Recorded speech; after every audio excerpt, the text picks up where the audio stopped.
All right, in this video, we're going to learn all about the nervous system, so you can just listen to this while you're doing whatever or whatever you want. So let's get to it.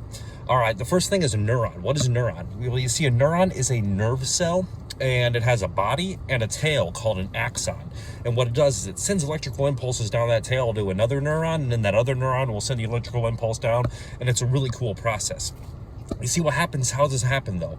Normally the inside of your neuron is negatively charged, and normally its resting membrane potential is negative 70 millivolts.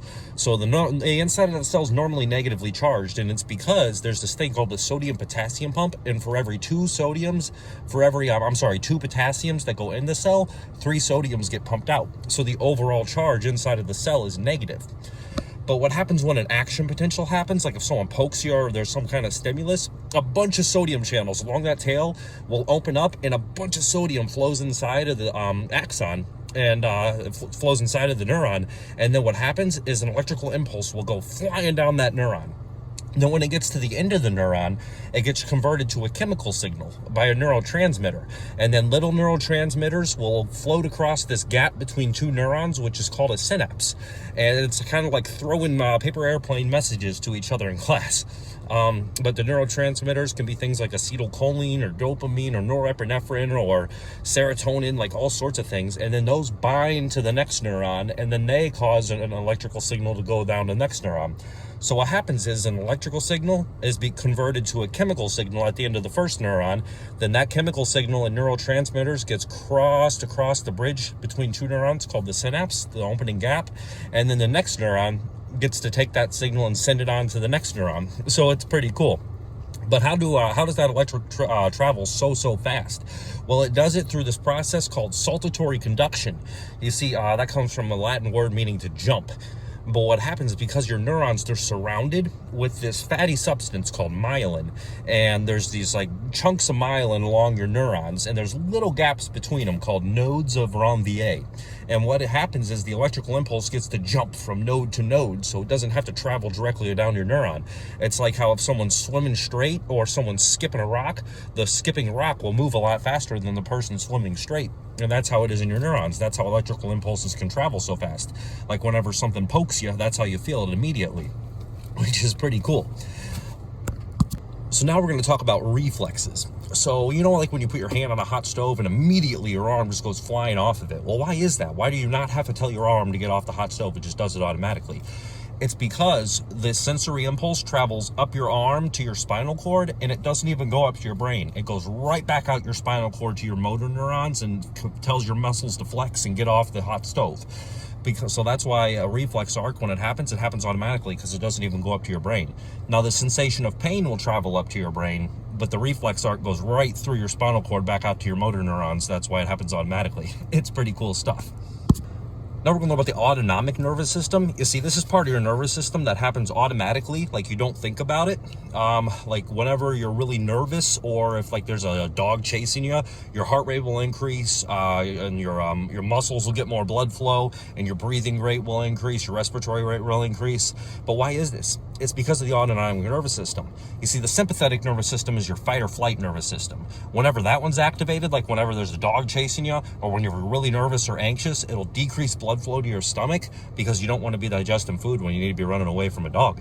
And it'll increase blood flow to your muscles. It'll increase your heart rate, increase your respiration rate. It causes pupil dilation, allows you to see better, things like that. Whereas this parasympathetic nervous system is the rest or digest branch of the autonomic nervous system.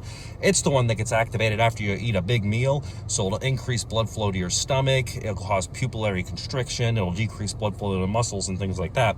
But that's two branches of your autonomic nervous system and how they work. They're like two sides of a coin that help you stay in homeostasis, which is stay in a good balance for all your chemicals and everything inside of your body. Now, there's also these super cool cells that support your neurons, because neurons get front center stage. You know, they're always the famous ones, but there's these super cool cells called glial cells. They help support your neurons. I got a video about them. I'll actually show it now.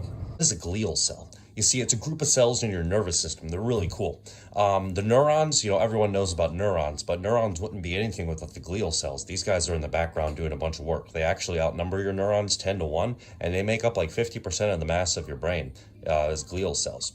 But anyways, there's different kinds. One's called an astrocyte, and it kind of looks like a star, and this helps the neurons communicate with capillaries and like exchanges materials between them.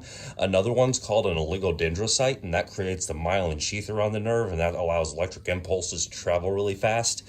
Another one is called an ependymal cell, and that one creates the cerebral spinal fluid. And then there's another one called a microglial cell, and that guy's like the protector of your neurons. It protects it from like foreign invaders and things like that. And then the glial cells in your peripheral nervous system are Schwann cells, which those provide the myelin sheath around the neurons and allow electric signals to travel really fast in the peripheral nervous system. And then there's also satellite cells, and they surround and protect your neurons in the peripheral nervous system. So glial cells are like the people in the background stage whenever neurons take the center stage, but the glial cells are the backstage helping the neurons, do what they need to do. They're really cool little guys in your nervous system. So as you can see, glial cells are really important to neurons, and some of them, like we said, form that myelin sheath that we were talking about earlier that helps those electrical signals travel really fast.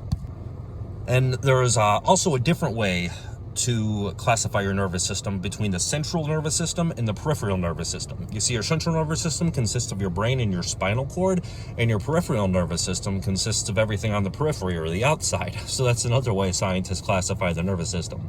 And we'll finally wrap it all up with the brain. The brain has 4 lobes, and each lobe does a different thing. Now, the brain's way more complex than this. Remember that. The brain works as a whole, but this is a really simplified explanation. You see, the frontal lobe, it plays a role in reasoning and like concentration, thinking, higher like problem solving, things like that. Your temporal lobe is where your auditory cortex is, and so that plays a role in hearing. Your occipital lobe is in the back, and that plays a role in your vision. And that's why when you hit the back of your head, you see red, because it's your occipital lobe, and it goes across the neurons, the optic chiasm to your eyes. But in the parietal lobe is right behind the frontal lobe, and it has the somatosensory cortex. It's the part of the brain that allows you to feel. Like whenever you poke something, you feel that. That's your somatosensory cortex. And remember, that's a very simple explanation. The brain works as a whole. And finally, we ended up with this: neurogenesis. This is when the brain creates new neurons, coming from neurogenesis. Genesis meaning beginning. So it can even happen in adults, which is really cool. Whenever new neurons are created, and the neurons can also like branch out in different areas and form different things. The brain is very complex and very interesting. But that's another fun fact for you. And remember, this is all just according to my research. May be perfect. If it isn't, let me know in the comments below. I hope you guys enjoyed learning about the nervous system a little bit. Like, comment, subscribe, share, do all that stuff. And thank you all so much for your support. This has been Stories on the Spectrum.